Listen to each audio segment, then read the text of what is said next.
Descobri que meu vizinho, agora o Sr. Thompson, mudou o nome do Wi-Fi pra 2025, sua parceira está te traindo. O número 2025 era o da minha casa. Achei que fosse uma provocação boba, uma daquelas brincadeiras de mau gosto, mas no dia seguinte ele veio falar comigo. Sua expressão era séria, quase apreensiva.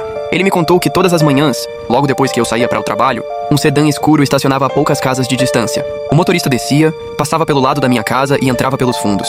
Eu queria desesperadamente acreditar que era uma mentira, uma invenção para agitar a vizinhança, mas a forma como ele descreveu cada detalhe era tão precisa, tão vívida que me fez questionar tudo. Quando tentei entender o que realmente estava acontecendo, percebi que nada era o que parecia. O Sr. Thompson não era apenas um fofoqueiro curioso, e a traição da minha parceira era apenas o começo de algo muito mais sombrio e complexo, e que, enquanto eu saía de casa, o Sr. Thompson, meu vizinho da frente, me chamou. Ele era o tipo de homem que observava tudo com uma atenção quase forense, mas raramente se manifestava. Naquele dia, porém, ele parecia visivelmente nervoso, seus olhos inquietos. Ele me revelou com a voz baixa e urgente que todas as manhãs, pontualmente, logo depois que eu partia para o trabalho, um sedã preto, um modelo mais antigo, talvez um Chevrolet Malibu, estacionava a 2 casas de distância. O motorista, sempre o mesmo, descia com uma discrição calculada. Caminhava pelo lado da minha casa e desaparecia pelos fundos.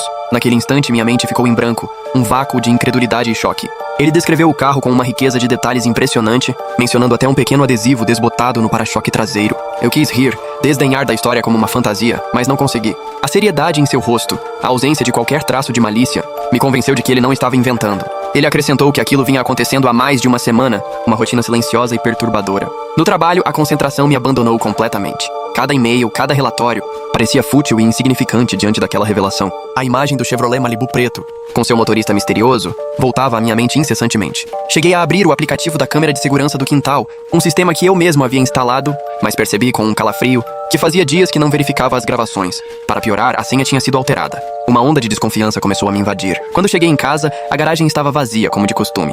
O carro da minha parceira, Marcela, um Hyundai branco, estava estacionado na entrada, reluzente sob o sol da tarde. Ela me recebeu com o mesmo sorriso caloroso de sempre. Perguntou sobre meu dia com sua voz suave. E eu forcei uma resposta qualquer, tentando soar o mais normal possível. Tudo parecia igual, mas agora cada gesto dela, cada palavra, parecia ensaiado, parte de uma performance cuidadosamente orquestrada. A sensação de que algo estava profundamente errado se intensificava a cada segundo. À noite, esperei que Marcela pegasse no sono pesado. Com o coração batendo forte no peito, saí de fininho para checar o quintal. A escuridão era quase total, e o silêncio da noite amplificava cada ruído. O cadeado do portão lateral estava trocado. Não era o mesmo modelo robusto que eu tinha colocado há alguns meses. Este era mais simples, mais fácil de manipular. E o chão de cimento, perto da entrada dos fundos, estava com marcas recentes de pneus finos, como se um veículo menor tivesse manobrado ali. A evidência física era inegável. No dia seguinte, executei a farsa de ir trabalhar. Saí de casa no horário habitual, mas parei o carro 2 ruas depois, em um local discreto. Voltei a pé com passos leves e cuidadosos, e me escondi no quintal da casa vizinha, entre os arbustos densos, de onde tinha uma visão clara da minha propriedade. O relógio marcava 8h15 quando o Chevrolet Malibu preto apareceu. O carro parou exatamente onde o Sr. Thompson havia indicado. Um homem alto desceu, vestindo uma jaqueta escura e um boné que escondia parte do rosto. Ele caminhou direto até o lado da minha casa com uma familiaridade assustadora. Olhou rapidamente em volta, como um predador avaliando o terreno, e entrou pelos fundos. Usou uma chave. Eu vi com meus próprios olhos. Ele não arrombou nada. Simplesmente abriu a porta e entrou. Meu corpo inteiro tremia, uma mistura de raiva, medo e incredulidade. Tentei respirar fundo, mas o ar parecia rarefeito. Esperei quase 40 minutos, cada segundo uma eternidade de angústia. Quando finalmente o vi saindo, ele carregava uma mochila que eu reconheci instantaneamente. Era a minha mochila, aquela que eu usava para levar o notebook do trabalho. Corri para casa, o coração batendo no pescoço, uma fúria crescente me impulsionando. Sarah estava na cozinha, cortando frutas com uma serenidade perturbadora, agindo como se nada tivesse acontecido, como se amanhã tivesse sido perfeitamente normal. Perguntei o que ela tinha feito de manhã, tentando manter a voz calma, mas a raiva era uma chama difícil de esconder. Ela respondeu com um sorriso inocente, que só tinha ficado em casa limpando. Sua mentira era palpável. Subi para o quarto e procurei minha mochila. Estava no lugar de sempre, mas vazia. O notebook tinha sumido. A ficha caiu com um peso esmagador. Naquela noite, a insônia me consumiu. Decidi que precisava saber a verdade, custasse o que custasse. Falei com o Sr. Thompson novamente, pedindo que me avisasse se visse o carro de novo. Ele concordou, mas parecia hesitar, uma sombra de preocupação em seus olhos. Perguntei por que ele estava tão apreensivo, e ele disse algo que me deixou ainda mais desconfortável.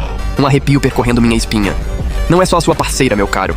Aquele homem entrou na minha garagem ontem à noite. Eu vi ele mexendo nas câmeras e nos fios do poste. Fiquei sem reação, paralisado. Por um instante, pensei que ele estivesse exagerando, talvez até delirando, mas quando fui verificar minhas próprias câmeras de segurança, percebi que todas estavam offline. O pânico começou a se instalar. Na madrugada seguinte, um som abafado no quintal me acordou abruptamente. Fui até a janela, mas só vi sombras dançando na penumbra. Pareciam 2 pessoas, uma delas segurando uma lanterna fraca, cujo feixe varria o chão. Meu primeiro impulso foi ligar para a polícia, mas hesitei. Se eu ligasse e fosse um mal-entendido, Marcela me chamaria de louco, e eu não tinha provas concretas. Então fiz o contrário. Peguei meu celular e comecei a gravar. O zoom no máximo, a mão tremendo. Quando o feixe da lanterna se virou um pouco, eu vi. O homem do Chevrolet Malibu estava lá. E a pessoa ao lado dele, com quem ele parecia estar conversando em sussurros, era ela. Marcela. No vídeo, dava para ver os dois indo em direção ao fundo da casa, para a área onde ficava o galpão. Depois, o som de algo metálico, um rangido abafado. Talvez uma tampa sendo aberta. E logo em seguida, silêncio. Um silêncio pesado, carregado de segredos. No dia seguinte, Sara acordou como se nada tivesse acontecido. Sua rotina inalterada. Disse que ia ao mercado. Eu deixei, fingindo normalidade. Esperei ela sair e fui direto para o quintal. A gravação ainda fresca na minha mente. Atrás do galpão, o chão estava ligeiramente diferente. A terra revolvida, como se tivesse sido cavado recentemente. Peguei uma pá que estava encostada na parede e comecei a escavar, cada golpe da ferramenta ecoando em meus ouvidos. Depois de alguns minutos de esforço, a pá bateu em algo sólido.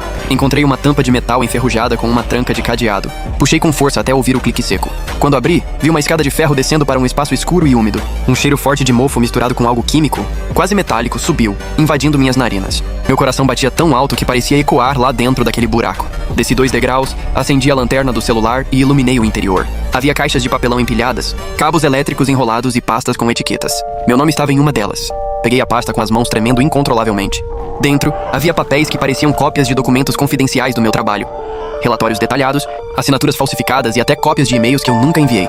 Mas o que me deixou realmente em pânico, o que fez meu estômago revirar, foi o último envelope. Ele continha fotos minhas, tiradas de ângulos que só alguém dentro da minha própria casa conseguiria capturar. Tinha uma de mim dormindo no sofá, outra eu saindo do banho e uma em que eu estava sentado na varanda, mexendo no celular. Todas tiradas à noite, mas claramente com uma câmera escondida. Senti o estômago revirar. Corri para fora do porão, a adrenalina pulsando em minhas veias. E tranquei a tampa de novo, tentando apagar a imagem daquele lugar sombrio. Passei o resto do dia tentando agir normalmente, mas minha cabeça girava em um turbilhão de pensamentos. Sara voltou no fim da tarde com sacolas de supermercado, fingindo uma calma que agora me parecia assustadora. Eu a observava cada movimento dela, cada expressão, tentando entender se ela sabia que eu tinha descoberto. À noite, enquanto ela dormia um sono aparentemente tranquilo, eu verifiquei o notebook da casa. Encontrei um aplicativo estranho, disfarçado como uma pasta de sistema inofensiva. Quando abri, era um painel de vigilância completo. Mostrava as câmeras da casa, mas não só as do quintal. Havia imagens do quarto, da sala e até do banheiro. Ela estava me vigiando. Mas por quê? A pergunta ecoava em minha mente sem resposta. No meio daquela confusão avassaladora, o telefone vibrou. Era uma mensagem de um número desconhecido. Não confie nela. E não vá à polícia ainda. Eles estão observando. Apaguei a mensagem sem responder, mas meu corpo inteiro ficou em alerta máximo. Fui até a janela e olhei para a rua. O Chevrolet Malibu preto estava parado de novo.